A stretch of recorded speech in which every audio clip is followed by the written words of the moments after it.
Bonjour, bonjour, bienvenue dans ce question-réponse enregistré le 27 septembre 2021 sur les énergies de cette journée, ce qui veut dire que ce que je vais vous raconter peut effectivement changer dans les jours et les semaines à venir parce que nos énergies, les énergies ambiantes changent très vite dans ce moment, donc il faut le savoir et sinon prenez vraiment ce qui résonne en vous, laissez le reste de côté.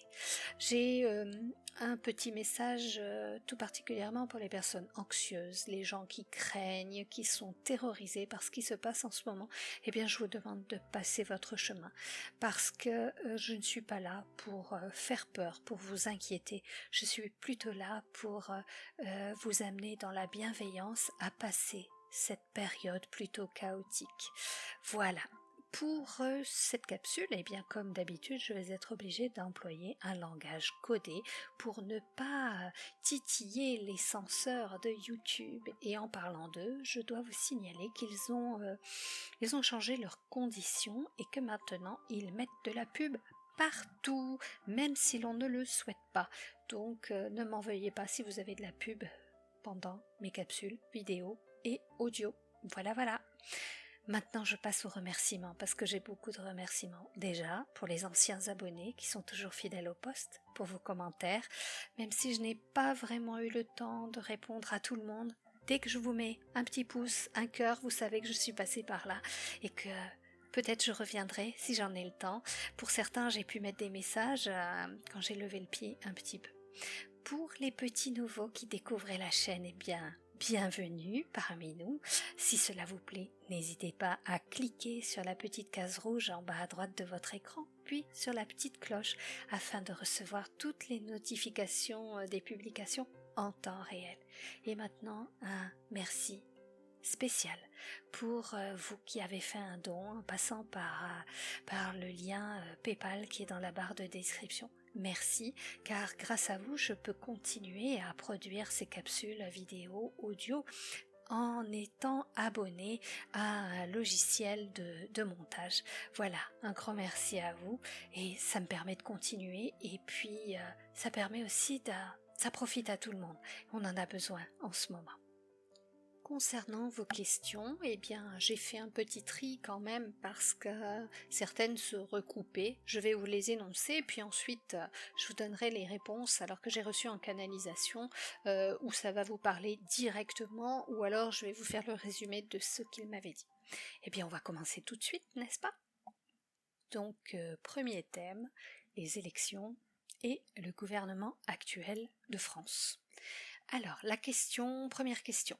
Les élections de 2022 verront-elles un changement ou Manu Ier sera-t-il réélu? Quand pourra-t-on observer une amélioration de la situation au niveau de nos gouvernants?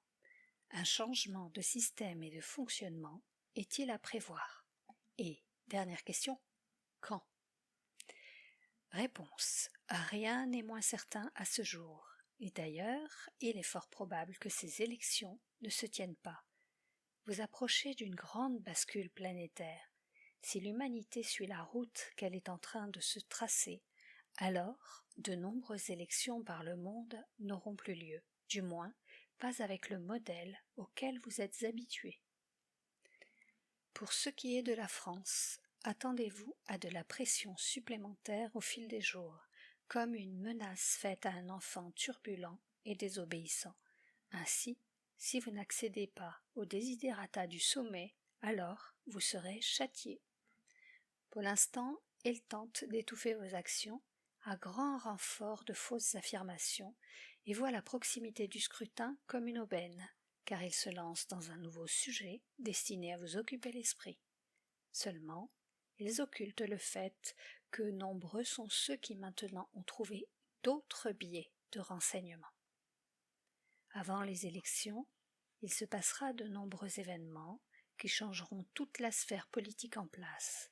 Même si un noyau dur croit encore à la réalité fabriquée qui lui est montrée, bon nombre ont déjà levé une paupière, voire les deux, à eux d'allumer maintenant la lumière derrière leurs yeux.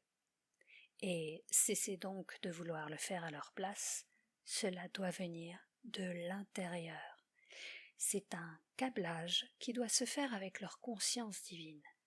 Certains ont détruit cette liaison et ne veulent surtout pas la rétablir, car leur véritable quotidien leur est insupportable.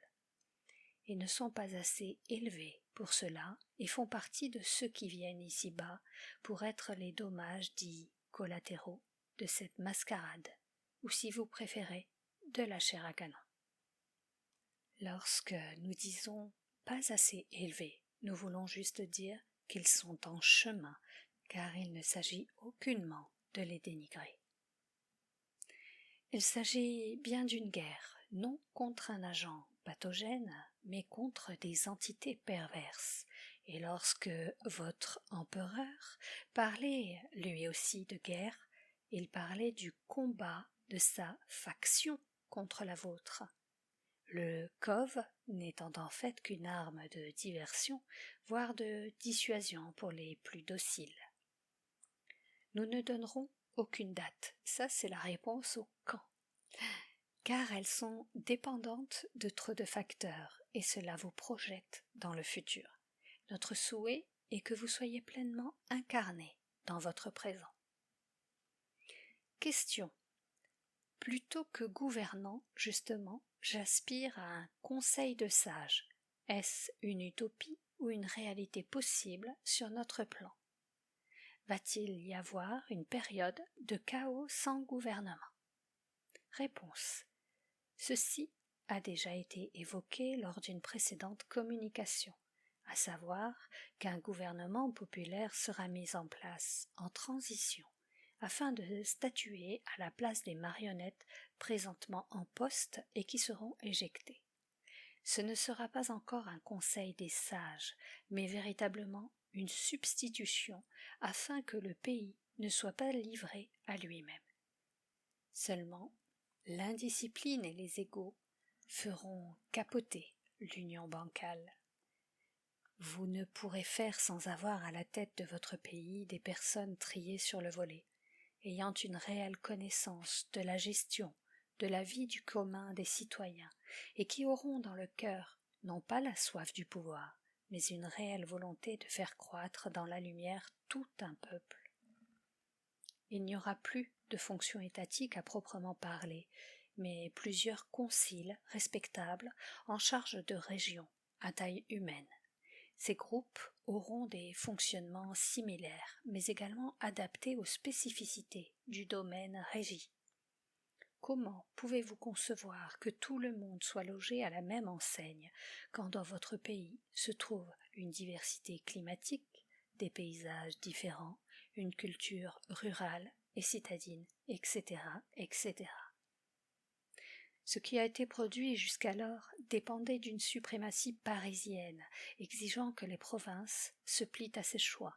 Ensuite, la gouverne de l'État a été plus ou moins diluée dans ce que vous nommez l'Europe, et qui est finalement un ramassis de pourceaux bavant devant tout ce qui brille et teinte en poche. Avant que ce que vous nommez Conseil des sages ne soit mis en place correctement, il y aura des tâtonnements, des actions louables et aussi des erreurs monumentales. La faute en revient à ce goût humain de la compétition et du pouvoir. Question suivante. Est-ce que le vote par correspondance sera mis en place? Comment vont se dérouler les prochaines élections? Réponse. Ceci est le but des présents gouvernants de plusieurs États, la mise en place d'une gestion automatisée du vote de chacun.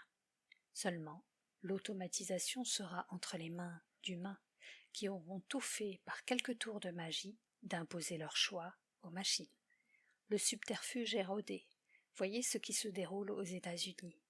Pendant que l'on s'affaire à prouver une fraude, la pieuvre étend ses tentacules et déconstruit brique après brique ce qui a été fait précédemment.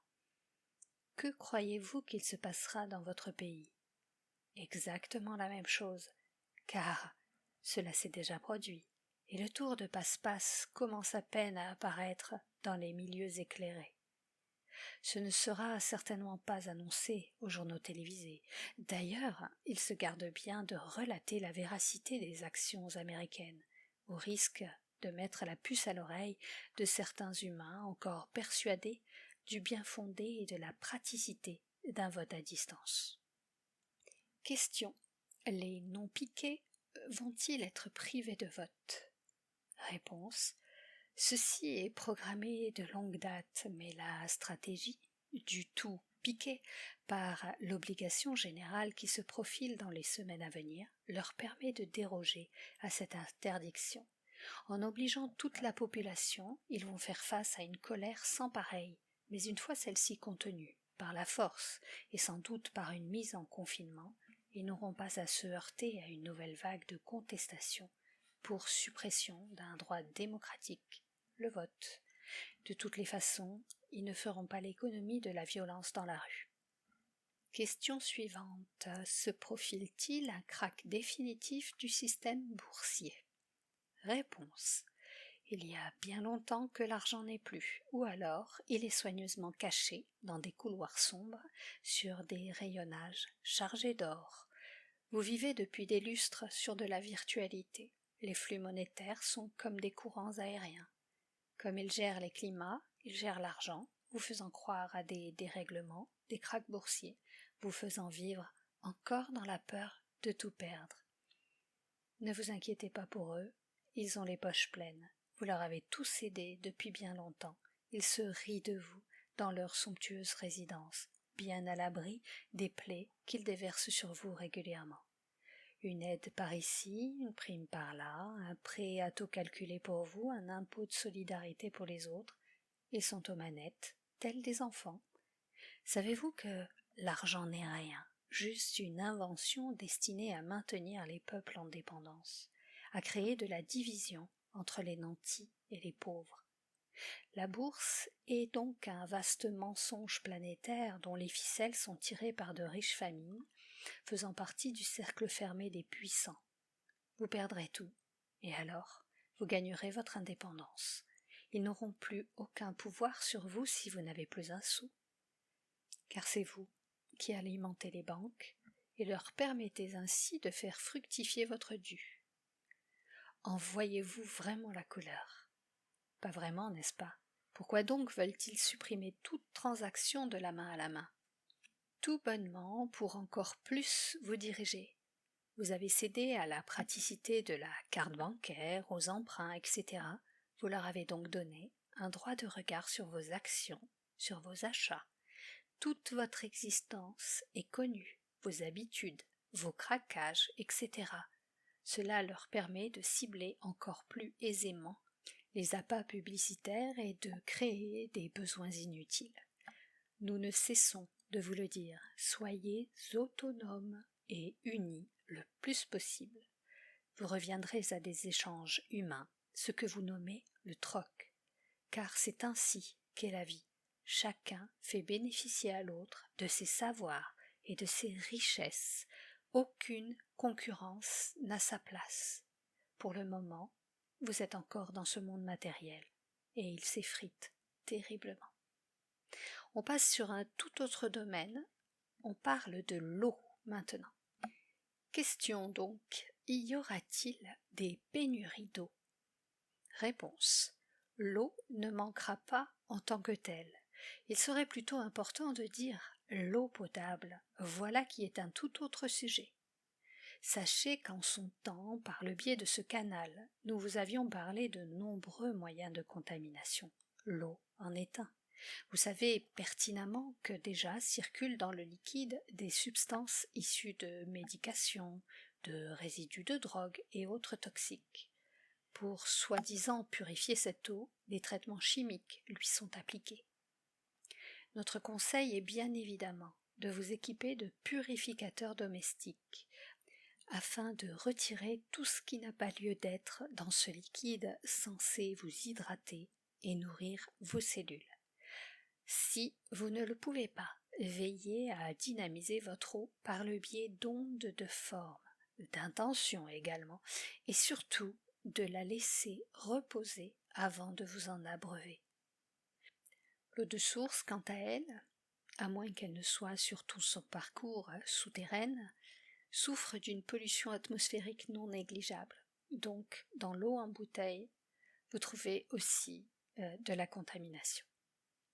Pour autant, ne soyez pas terrorisés. Devrons-nous encore vous rappeler que la peur crée le stress en votre corps et qu'en plus, ce que vous pensez se matérialise. Le temps de précipitation dans votre réalité s'est grandement réduit. Veillez vraiment à la qualité de vos pensées.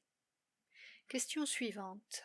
Y a-t-il du fluor dans l'eau depuis quelque temps pour endormir la glande pinéale? Entre parenthèses, même stratégie qu'Hitler. Réponse. Bien entendu, et pas que dans l'eau. Souvenez-vous des pressions subies pour que vos enfants prennent leur dose de fluor, puis les dentifrices qui ont pris le relais, et tellement d'autres aliments contenant du fluor. L'eau de nombreux pays n'a jamais cessé d'être fluorée. Ce composant chimique provoque de graves effets secondaires sur les organismes humains. Pour votre information, il est un raticide puissant. Donc, vous êtes une population de rats testant des inoculations et buvant de l'eau fluorée naïvement. Combien de maladies ont été provoquées par cette ingestion qui vient à calcifier les dents, certes, mais également d'autres parties de votre être, telle cette fameuse glande pinéale. Elle s'avère être un relais de connexion avec vos origines, votre conscience supérieure et surtout vos capacités personnelles propres développées ou à développer. En la solidifiant, elle se pare d'une coque lui interdisant toute réception de fréquences vibratoires. Elle se rigidifie et devient proprement inutile. Il est probablement trop tard pour vous qui écoutez. C'est ainsi, mais soyez informés pour vos descendants afin qu'ils conservent leurs antennes parfaitement déployées. Question de spiritualité maintenant. Cette question m'a été posée par téléphone par un correspondant et j'ai pensé qu'elle pouvait vous intéresser pour certains justement qui ont des interrogations à ce sujet. Alors la question était: qu'en est-il du frisson spirituel? Alors je vais vous lire tout simplement la réponse. Ce que vous nommez le frisson spirituel, effectivement, c'est bien différent du frisson physiologique. Le fait est qu'il peut être différent chez chacun et dépend de notre propre grille de lecture. C'est l'expérience qui permet de l'attribuer à telle ou telle situation. Pour ma part, il est une validation de ce que je suis en train de dire et également le signe que j'ai une ou plusieurs présences autour de moi. Cela peut aussi signifier que je reçois des énergies bénéfique à l'intérieur en moi comme un encodage d'optimisation. A contrario, certains peuvent le ressentir comme une alerte en présence de personnes toxiques face aux mensonges, etc. Nous sommes tous connectés à notre façon, ainsi nos corps répondent aussi à leur manière. Nous n'avons pas de mode d'emploi préétabli, donc nous devons expérimenter au quotidien. Voilà la réponse que j'ai donnée à cette personne. Maintenant, nous allons passer à une toute autre question. Qu'ont à dire les guides sur les 144 000? Et réponse: pas grand-chose. Ils n'aiment ni les dates, ni les chiffres, et encore moins les nombres. Ils me disent de cesser de croire en un sauveur, en des êtres qui viendraient à la rescousse. Ces 144 000 ont été cités en de multiples endroits au cours de notre histoire, passant de la Bible au Nouvel Âge.